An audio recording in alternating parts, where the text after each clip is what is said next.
लगातार 3 साल तक इंट्राडे में लॉस करने के बाद भी मुझे इंट्राडे में तो लॉस हुआ, लेकिन मेरी ट्रेडिंग कैपिटल पर मुझे 1 रुपए का भी लॉस नहीं हुआ, क्योंकि मैंने इस स्ट्रेटजी को फॉलो किया था जो कि मैं इस वीडियो में बताऊंगा। तो इस जर्नी की शुरुआत होती है आज से 6 साल पहले, जब मैंने भी as a intraday trader stock market में कदम रखा और अपने दिल में ये अरमान सजाए मैं यहाँ आया था कि भाई कुछ ही दिनों में दनादन नोट छापूंगा और करोड़पति हो जाऊंगा और राजा बाबू फिल्म के गोविंदा की तरह राजा बाबू बन जाऊंगा। पर दोस्तों, मार्केट में घुसते ही मुझे मेरी औकात पता लग गई और मार्केट ने मेरी वो पिटाई करी कि मैं यहाँ पर राजा बाबू तो ना बन सका, लेकिन उसी फिल्म में एक दूसरा किरदार होता है ना, शक्ति कपूर। जी हाँ, वही शक्ति कपूर जो कि कच्चे बनियान में नाड़ा घुमाते हुए घूमता है। कुछ वैसा ही हाल मार्केट ने मेरा यहाँ पर कर दिया था 1 साल के अंदर अंदर, क्योंकि मैं यहाँ पर 1 साल के अंदर अपना 30% कैपिटल लुटा चुका था इंट्राडे ट्रेडिंग में। क्या बात है सर, क्या बात है सर, क्या बात, ये बात है। लेकिन उसके बाद अगले 2 सालों तक भी मैंने इंट्राडे को करना नहीं छोड़ा, लेकिन इंट्राडे में अगले 2 सालों तक लॉस करने के बाद भी मुझे मेरे ट्रेडिंग कैपिटल पर 1 रुपए का भी लॉस नहीं हुआ। तो आप भी जानना चाहते हैं कि मैंने वो कौन सी ट्रिक फॉलो करी, तो वीडियो में एंड तक बने रहिए। अब अगर आप ये सोच रहे हैं कि अगले 2 सालों तक मैंने कोई पेपर ट्रेडिंग करी होगी या फिर बहुत ही कम अमाउंट 1-2 हज़ार से ट्रेड किया होगा, तो आप बिल्कुल गलत सोच रहे हैं। क्योंकि दोस्तों, अगर आपको पहलवानी सीखनी है ना, तो अखाड़े में उतरना ही होगा। मार्केट में ट्रेड करना सीखना होगा तो यहाँ पर रियल मनी से ही ट्रेड करना होगा। पेपर ट्रेडिंग करने से आपकी कोई साइकोलॉजी डेवलप होने वाली नहीं है। क्योंकि दोस्तों, पोर्टफोलियो जब रेड में होता है ना, तो कितना डर लगता है। वो डर की फीलिंग आपको तभी होगी जब आप यहाँ पर अपने रियल मनी से ट्रेड करेंगे। पेपर ट्रेडिंग में वो फीलिंग, वो डर कभी आ ही नहीं पाएगा। इसी तरह से जब आपका पोर्टफोलियो ग्रीन में जाएगा ना, आपके लिए हुए ट्रेड जब प्रॉफिट में जाएंगे, तो आपको वो डर लगेगा कि यार यहाँ से कहीं स्टॉक गिर ना जाए, मैं जो प्रॉफिट में चल रहा हूँ कहीं लॉस में ना आ जाऊँ, मैं यहाँ पर अपना प्रॉफिट बुक कर लेता हूँ। वो फोमो की फीलिंग, वो डर की फीलिंग कि मेरा कमाया हुआ प्रॉफिट यहाँ पर कहीं मिस ना हो जाए, वो फीलिंग कभी पेपर ट्रेड में आ ही नहीं सकती। तो भाई, 1 साल के अंदर अपनी कैपिटल का 30% उड़ाने के बाद मुझे ये समझ में आ गया कि भाई यहाँ पर इंट्राडे में ऐसे तो काम चलने वाला नहीं है। फाइनली मैंने इंट्राडे में कुछ समय का ब्रेक लिया और ट्रेडिंग के ईजियर फॉर्मेट्स की तरफ शिफ्ट हुआ। देखिए, इंट्राडे ट्रेडिंग का सबसे एडवांस फेस है। जब आपको स्टॉक मार्केट में काफ़ी समय हो जाए, आप ट्रेडिंग के और फील्ड में महारत हासिल कर लें। स्विंग ट्रेडिंग है, पोजिशनल है, इन्वेस्टिंग है। अब तो BTST खैर बंद हो गया, लेकिन जब इन तीनों फील्ड में आप महारत हासिल कर लें, वहाँ पर आप प्रॉफिट अर्न कर लें, तभी आपको इंट्राडे ट्रेडिंग की तरफ कूदना चाहिए। और मैंने भी ठीक वैसे ही किया।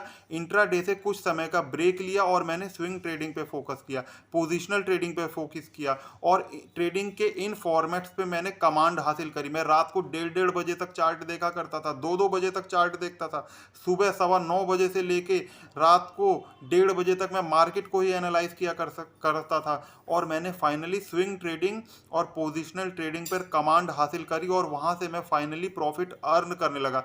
अब दोस्तों, इस अर्न किए गए प्रॉफिट से मैंने 2 काम किए। देखिए, जैसे मैं 10,000 का प्रॉफिट कमाता था, ठीक है, एक एग्जांपल आपको बता रहा हूं, तो 50% प्रॉफिट मैं इंट्राडे ट्रेडिंग के लिए निकाल लेता था और जो 50% प्रॉफिट बचता था उसको मैं as a stop loss amount रख लेता था स्विंग ट्रेडिंग के लिए। मान लीजिए अगले स्विंग ट्रेड में मुझे लॉस हो रहा है, तो 10,000 में से मैं 5,000 बचाता था और उस 5,000 को भी 4 बार 5 बार में रिस्क लेता था स्विंग ट्रेडिंग के लिए।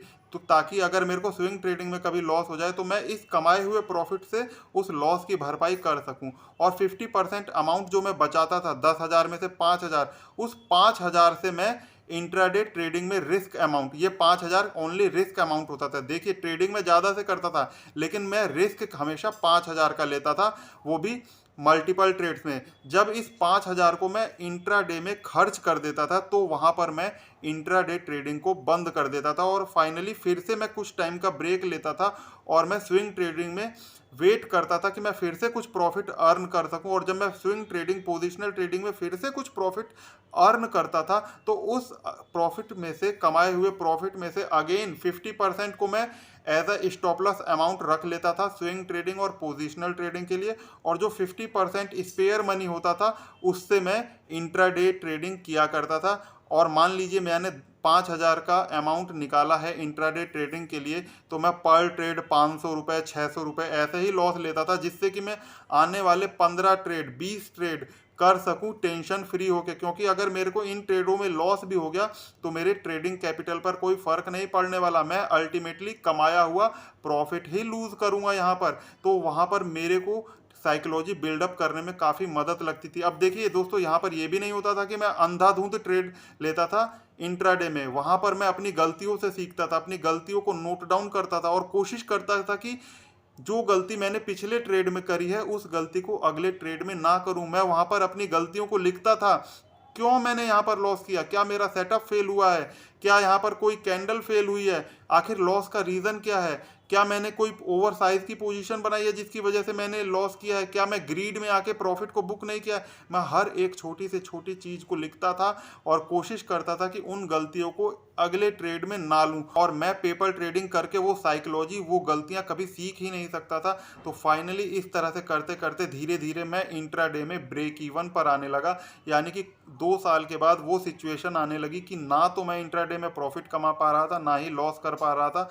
और धीरे धीरे मैंने इंट्राडे पे भी कमांड हासिल करी और आज फाइनली मैं इंट्राडे में भी एक सक्सेसफुल इंट्राडे ट्रेडर की तरह काम करता हूं। और यहां पर डेली बेसिस पर, मतलब डेली बेसिस तो नहीं कह सकते दोस्तों, लेकिन मंथली बेसिस पर मैं प्रॉफिट अर्न करता हूं। क्योंकि देखिए डेली बेसिस पे तो कभी कोई प्रॉफिट कमा ही नहीं सकता। मान लीजिए आप 3-4 दिन प्रॉफिट कमा रहे हैं तो 1-2 दिन आपको लॉस भी करना आना चाहिए। लेकिन ज़रूरी ये है कि आप ज़्यादा प्रॉफिट कमाएं और जिस दिन लॉस हो रहा हो उस दिन अपना ट्रेडिंग टर्मिनल बंद कर दें और यहाँ पर अपने लॉस को मिनिमाइज कर सकें। लेकिन दोस्तों आज भी फिर भी मुझसे कुछ गलतियाँ हो ही जाती हैं। देखिए, क्योंकि हम लोग इंसान ही हैं, कोई मशीन तो है नहीं, और गलती इंसानों से ही होती है। आशा करता हूँ कि आपको मेरे इस एक्सपीरियंस से कुछ ना कुछ ज़रूर सीखने को मिला होगा। और अगर आपको वीडियो अच्छी लगी हो तो इसको शेयर करिए, वीडियो को लाइक करिए और चैनल को सब्सक्राइब करिए। Thank you.